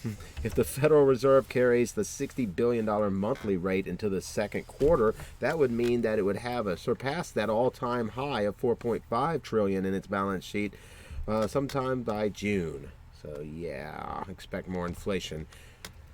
Yeah, we got some More music of the lined same up. from Fed. Yeah, we're gonna end with some music in just a moment. I got one other one I just want to throw your way, guys. Just a little Epstein update. You know, it's nothing too major. We're gonna stay on the story because it's another story that the mainstream chimes in when it's, when it's convenient for them. But we got to stay on the story. And the latest sort of revelation, which a friend of mine reminded me earlier today, is actually not a revelation. It's just another one of those things, Micah. Remember, we've had this where the mainstream doesn't report on something and independent folks like us do, and then later on they report it like it's news. This is another one of those cases. I was at the Jeffrey Epstein trial last December, and at that trial, at the press conference afterwards, once there was a settlement in one of the I thought you were at cases, Prince Andrew's party. Sorry. one of the many cases with Jeffrey Epstein, the attorney said that Jeffrey Epstein and Harvey Weinstein had run in the similar circles. But today, a photo emerges showing Jeffrey Epstein and disgraced Hollywood mogul Harvey Weinstein with Ghislaine Maxwell, the woman that everybody's looking for, who is more than likely a Mossad agent or connected to Mossad, hanging out at Prince Andrew's party. It's getting harder and harder as well, Micah, for the Trump supporters to act like Trump is not involved in this, because after Trump was asked about his connection to Prince Andrew and this whole Epstein thing, and he claimed, oh, I don't know that guy. Oh, and we go back 6 months ago and they're playing golf together, and Andrew's his official I'll chaperone. never forget around him. what's his name. And then we've got pictures of them from 10, 15 years ago. I mean, it's just funny. But all these people run in the same circles. You got former President and Bill Clinton and Hillary Clinton. They both I think the one reported thing to get have hung out out of at all New this Mexico Ranch. is if you have an intuition about something, it doesn't mean you know it's the case, but do some research. You might find out that it is the case. Sometimes it is the case. Sometimes pedophiles are in control. And like we talked about Tuttles earlier, and what made us suspicious, immediate reaction by the media about the event, you know? Yeah, exactly. Because you start recognizing a pattern. This is what human beings do. You don't know the why behind it yet, but you recognize the pattern, and then you use your mind and some work, and you build a story about, here it is. And I don't think it's always the case, but I have heard people say something along the lines of this over the years, that you know what you're over the target whenever you're attacked for what you're talking about, or like they censor you because you're on this one topic, right? It's not always going to be accurate, but I do think that, hey, if you're like, hey, we touched on this topic and they did not like that, or they totally, that might be something to look further into. But I think we're going to wrap it up there, guys. We're going to go ahead and play some music. This is brand new from So Soon the Truth. They're going to be at Scout Bar. Next Saturday, they'll be at Scout Bar. Maybe we can try to get some free tickets and give those away. We on love the giving radio. free stuff away. We gave out some tickets to a comedian who'd been on MTV and Comedy Central just last show. We gave out 2 pairs of tickets to that. So we've given out tickets to open air, and we're looking to give out more stuff because we got a radio show, and why don't we help people connect with good stuff? If you got stuff, if you're a business owner or somebody who wants to work together, collaborate together, reach out to us at Freethinker Radio. And we're gonna play. This is "Taste of Copper" from So Soon the Truth off their upcoming album. Thank you to Friday. everybody who's been listening. We'll be here on Friday from 3 to 4 p.m. and we're gonna hang out with the YouTube channel for just a moment while we wrap up. Thank you, guys. Let's go ahead and jump on that song, Micah. Freethinker Radio. We'll see you guys next week. KPFT Houston.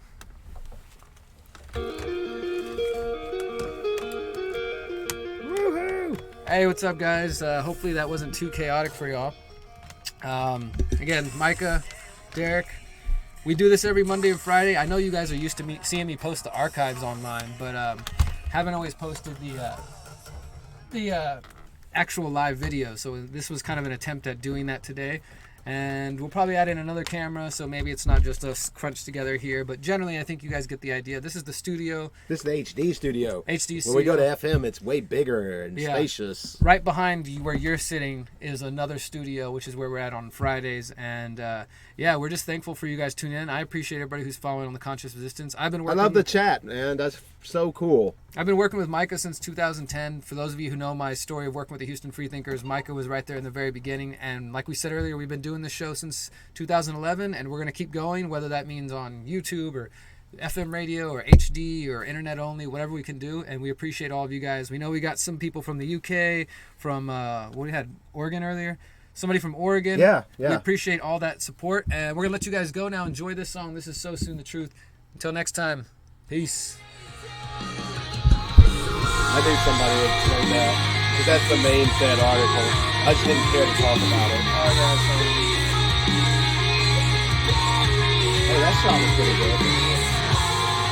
it was coming out like before the end of the Yeah, I was like, that's not too bad. Yeah, we'll learn our setup a little more.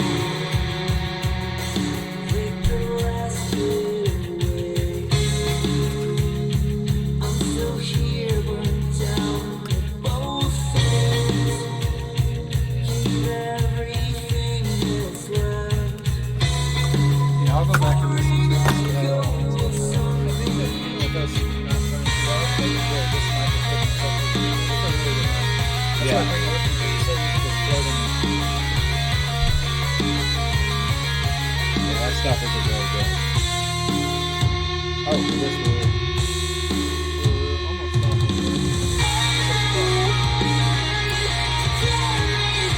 So I was busy, so we have to wait for it to catch up. Go back up to speed. I never know which one to stop it over here first. It's cool that Johnny's already done like on some of this, put the images in and stuff, right? Like, Definitely, I caught him this program. I mean, if we meet up separately, we can have it, like you were saying,